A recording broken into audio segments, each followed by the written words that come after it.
Bismillahirrahmanirrahim. Assalamualaikum warahmatullahi wabarakatuh. Sebelumnya perkenalkan nama saya Ariswali, NIM 12321.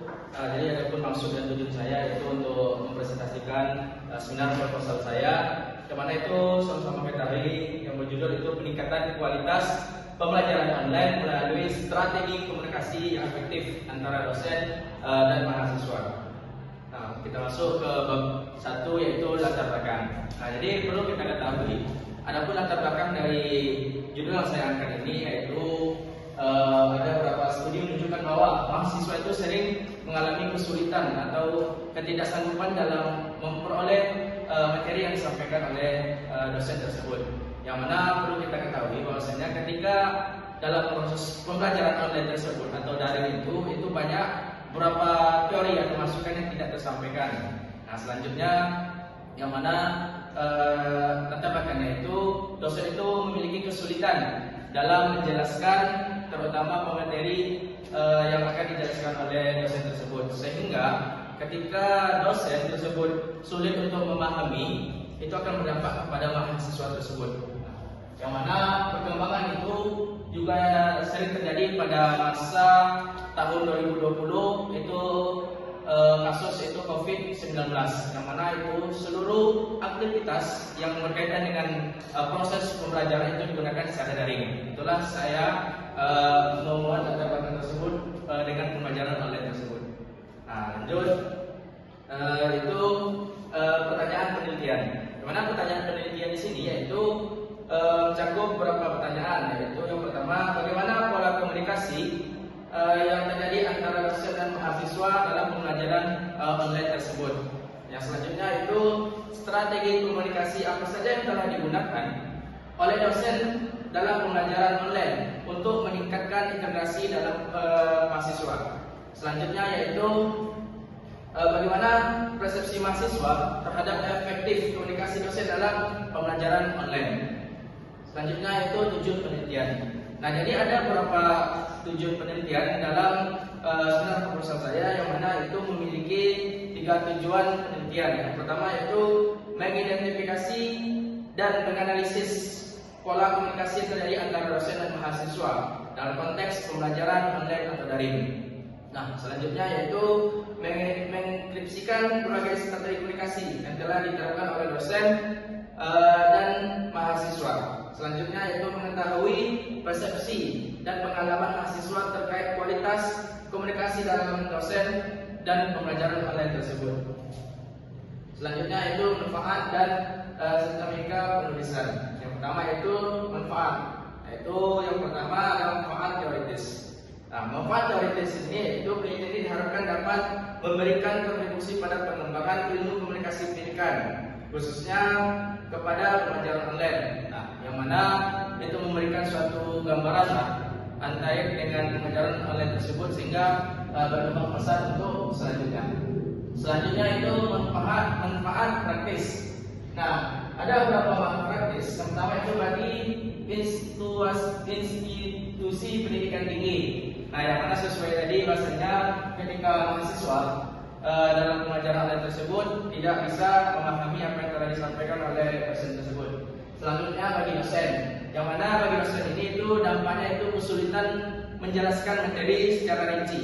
Yang terakhir itu bagi mahasiswa, yaitu sulit memahami apa yang disampaikan dosen dalam penyampaian materi tersebut. Nah, selanjutnya itu ada namanya sistematika penulisan. Bersama kita ketahui bahasanya sistematika penulisan itu dimulai dari bab 1 itu pendahuluan, yang mana itu berisi latar belakang, rumus masalah, tujuan penelitian, manfaat penelitian, penjelasan judul, dan sistematika penulisan. Selanjutnya itu bab 2 kajian teoritis, yang mana kajian teoritis ini mencakup beberapa aspek, itu berisi kajian teori, penelitian terdahulu, kerangka berpikir dan hipotesis penelitian. Dan yang ketiga yaitu metodologi penelitian, yang mana metodologi penelitian ini mencakup itu metode penelitian, tempat dan waktu, teknik mengumpul data, teknik kebiasaan data, dan teknik analisis data. Nah, masuk selanjutnya yaitu bab 2 yaitu landasan teori. Nah, masuk kita ke pembahasan terkait dengan pembahasan pembelajaran online tersebut. pelajaran online tersebut ini merupakan manfaat teknologi informasi dan komunikasi untuk menyampaikan materi pembelajaran tanpa adanya tatap muka. Jadi pembelajaran online ini merupakan suatu pembelajaran yang dilakukan secara online itu tanpa tatap muka yang dilakukan antara beberapa dosen dan mahasiswa tersebut, yang mana konektivitas refleksi kemampuan untuk memunculkan berbagai jenis interaksi pembelajaran, yang mana memiliki beberapa prinsip, yaitu kejelasan, ketetapan, kelengkapan, dan ketetapan waktu. Jadi dalam pembahasan ini, yaitu pembelajaran online itu harus mencakup beberapa aspek sehingga terjalannya suatu kelancaran dalam penjelasan tersebut, yang mana yaitu pertama itu kejelasan. Ketika dosen tersebut menjelaskan materi, maka itu harus memiliki suatu kejelasan sehingga mahasiswa itu tidak sulit untuk memahami apa yang telah disampaikan oleh dosen tersebut. Yang selanjutnya itu ada namanya ketetapan.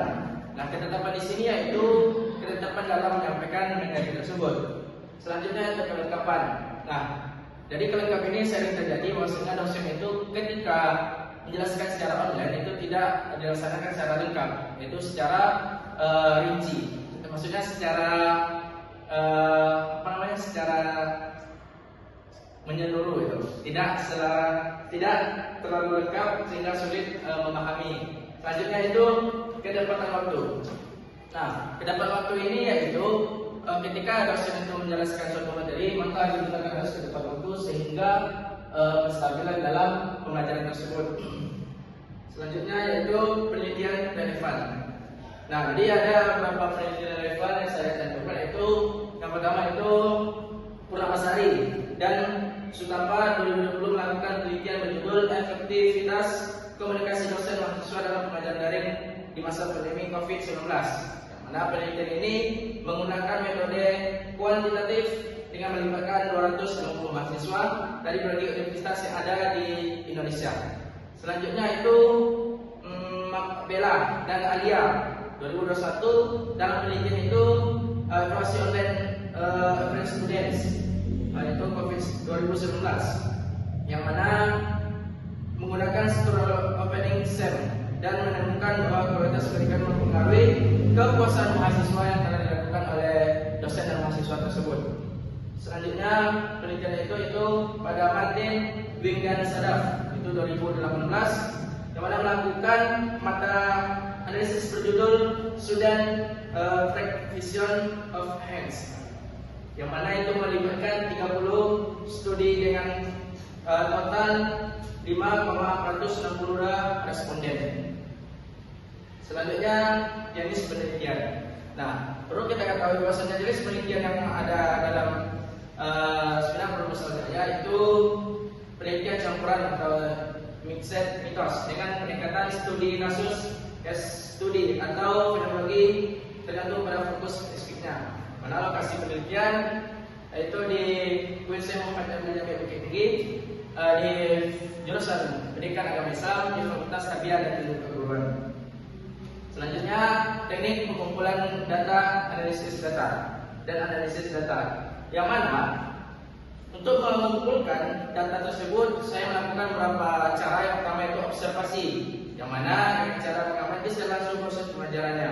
Selanjutnya itu wawancara, tes dan dokumentasi. Selanjutnya itu analisis sistematis deskriptif, yaitu analisis ini untuk mengetahui gambar umum dan proses dan komunitas siswa tersebut. Selanjutnya dan ketiga yaitu teknik analisis data, yang mana analisis data ini betul dapat pertama kali dikumpulkan oleh suatu sarjana, yaitu pengumpulan data dan collection, yaitu mencatat semua hasil wawancara yang telah ditetapkan dan telah dilaksanakan. Selanjutnya yang terakhir itu kondensasi data, yaitu reduksi data, proses memilih, memutuskan, menyederhanakan, serta menghasilkan data yang telah dilakukan dan ditentukan oleh suatu penelitian tersebut. Mungkin sekian yang dapat saya sampaikan. Saya kembalikan. Baik, saudara Rizwandi. Saya ingin bertanya kepada saudara, apa alasan